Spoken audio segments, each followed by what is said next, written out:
Greetings everybody, I'm back and with some very important questions today.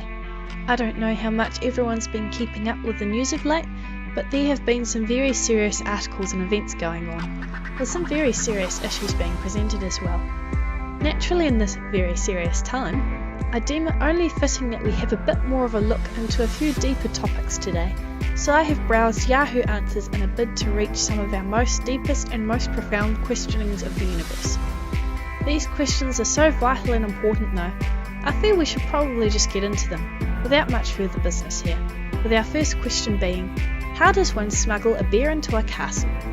Now, technically speaking, this question has already been answered, but I feel disguising one's bear as a hamster might not be the best of options if your castle in general has a zero hamster policy.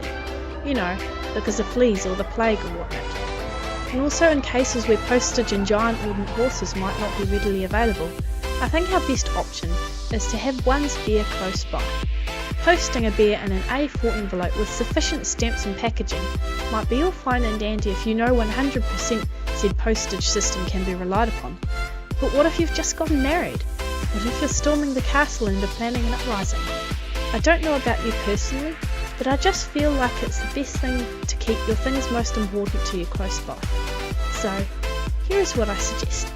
You dress your bear up as the most beautiful bride, and perhaps said bear really is your bride. I'm not one to judge. But why not get your bear in touch with their inner princess and decorate them with the most beautiful floor-length veil you can possibly find? Why not cover the rest of your bear with every piece of gold you can get your hands on? If you're trying to sneak your bear in undercover, the least you can do is make it enjoyable for them, and sometimes the best trick of hiding something is to have it out in plain sight. Other options include pumping them full of helium and sailing them in as a hot air balloon, covering them in soot and sneaking them in as a shadow, or just setting them on a platter surrounded as giant blocks of cheese for your cheese addiction. But life is short, and quite probably going to be an even shorter one for your bear, so the least you could do is let them feel beautiful for a while. Our second question is, why does my girlfriend's dad like and talk to me, even though he knows I'm with his daughter? Serious question, but shouldn't he be mad?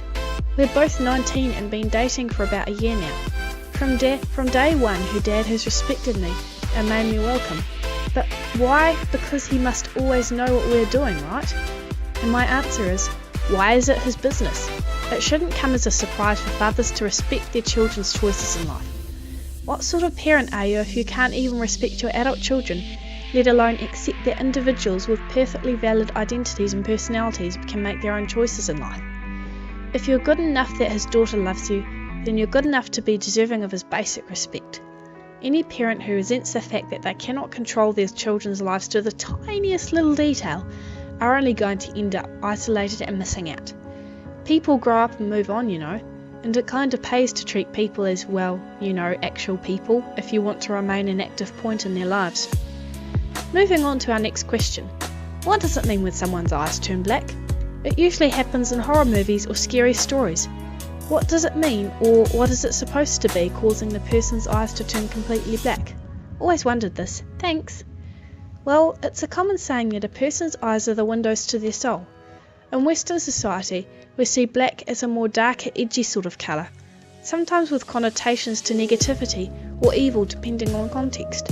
When a person's eyes turn black, whether you've seen this in person or depicted in a horror movie, it is generally symbolic of either some demonic entity or the evil rising up and possessing a person, taking over their mind and soul. It's basically named call a priest and run, because if there's something going down that's strong enough to alter the aesthetics of a person's physical anatomy, then it's strong enough that you don't want to mess with it right off the bat. Moving on, our last and final question reads, what kind of changes would you like to see for the future? And it was technically submitted into the singles and dating section of Yahoo, but I'm also getting a slightly political vibe off it too. It already has one answer, which I'm going to include because it's really quite interesting, and it goes, put a 1% sales tax on guns and use the funds for research into mental health, like causes and cures, not just handing out the same drugs.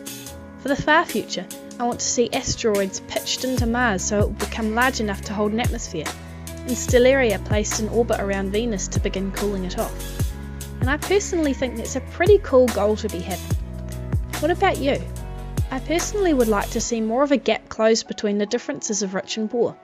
And when I say this, I would love there to be more help and resources available for those who are struggling.